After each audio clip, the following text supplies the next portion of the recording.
Away from Wembley, of course, the big story in Spain is that Barcelona are 11 points clear at the top of the table, almost champions. La Liga on a platter, says the front page of the sports newspapers. And overall, I'm going to focus on Real Madrid, Robbo. They got exactly what they deserve this season, didn't they? Absolutely. I mean, they're a side that want to play for themselves. They didn't want to play for Alonso. Alonso tried to go in and make one or two changes. He wanted to be more disciplined. He wanted to be more structured. The players didn't take to it. The players went against him. And instead of the chairman backing the manager, he backs the players. And Alonso goes. Then a new bloke comes in, Arbeloa, who brings in a couple of young players. The players like him because he's nice and free and easy, and they have a couple of good games. But when things got tough, then they didn't play particularly well. But it's still in them because they showed against Bayern Munich when they're up against a really good side, they can put in a performance. And then you see them the next week, it's half-hearted, it's half-paced, they don't defend as a team, they don't attack as a team, and they're playing as individuals again. So they got exactly what they deserve. So what does that mean going forward to getting the right manager in? It's impossible. It's I think it's almost tough. impossible. With the players you've got at the moment there, would you want to manage Vinicius Jr.? Right. Would you want to manage Bellingham? Would you want to manage... So then it would be an Mbappe? ego thing, thinking, I can do this, I can control Yeah. these players. Yeah, that's what Alonso thought he could go in and... Yes. And then he realised after a few weeks, actually, I can't. Yeah. I'm trying to get them to do one thing and they won't do it. Isn't that the same as every coach, though? You've got a sense of ego to be able to go into a new position and say, I'm going to impose my will on these players. And I think at the start of the year, the talk was from Alonso, he was being backed by Perez to go and sort of say, this is the work rate, this is how it's going to be. Fast forward a few weeks, a few months, and then they revert back to type. Yeah. They start losing some games in a real shocking manner. And those players, we're talking about Vinicius and Mbappe, they're so talented.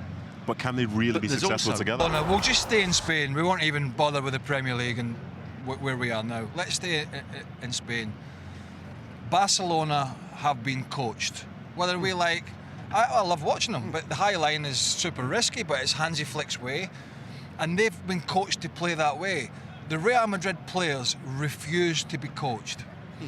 And that's the problem, is that now you're looking at a father figure like Ancelotti, who did a great job there, but even he in the end, who's a sort of put your arm, and I'm not saying Ancelotti can't coach, of course he can, but he's very, very good at the man management side of it. So he was able to put the fire out in the problems for most of the time. Alonso comes in, they want to change it, as the boys have mentioned, and they want to coach, they want to change the way they do it. They want to press a bit higher, like Leverkusen. They want to be more dynamic and more pacey, and almost like suffocate teams, and then their game will flow. And the players rebelled against it, certainly the big players. Yeah. And that's the problem. And then when it's not results, they blame the manager. They're sneaky. They blame the referees. They blame everybody but themselves.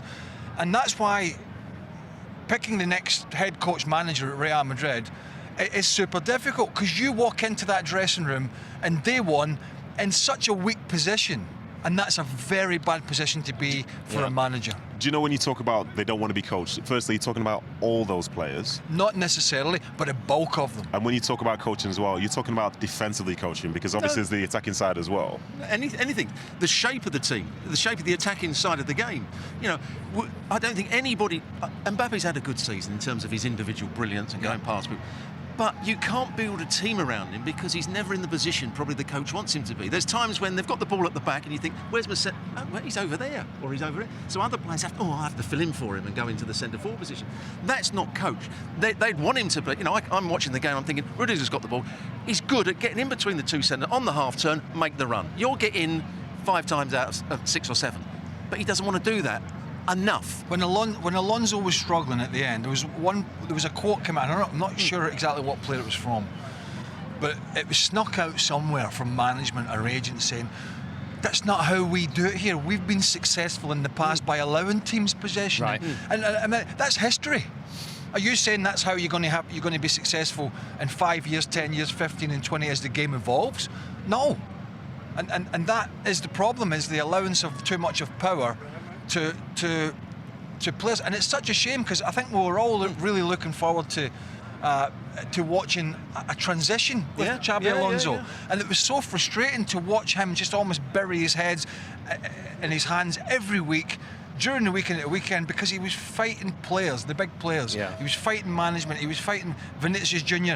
and his management team. Oh, he's not getting enough minutes because he's not doing enough. So it's so frustrating. And you're right, they turned up in the Champions League and they showed a little bit of mettle, but they got, and they are getting this season what they deserve, Real Madrid. Absolutely nothing. How did your lot lose to them, Nedum, eh? What's that, How sorry? did your lot lose to them? Yeah, that was a big surprise. Yeah.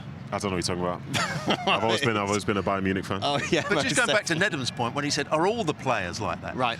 Well, no, they're not all like that, but they will become like that. Yeah, talk to me about how that affects the dressing room. So someone like Howson comes in from Bournemouth. I'm sure he was coached by Arbeloa and does a good job and knew what he was meant to do.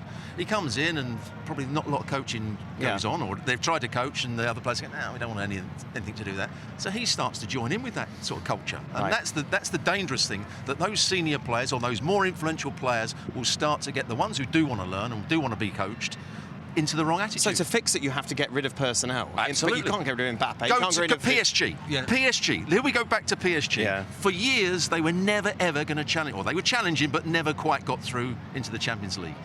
Because they went through the route of, we're going to get star players. And they're going to run the club, and we just get a manager who sort of coaxes them into some sort of they formation. had the COVID Champions League final with Bayern. But that apart. Yeah, so they never really played as a unit, as a team.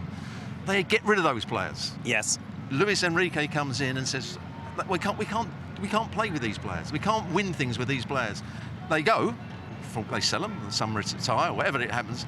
And then they get a structure. Then they get younger players who want to work and want to be coached and want to do the right things. Their recruitment is better. The young players coming through the system are better. And now they've got a much better culture at PSG than they had before. And they're winning things. But Real Madrid, they won't accept that because Mbappe won't go. And I'm not suggesting Kylian Mbappe should go. But what Enrique did, as Robbo said, was he got the cupboard open and he emptied it. And he said, we're going to do it a different way.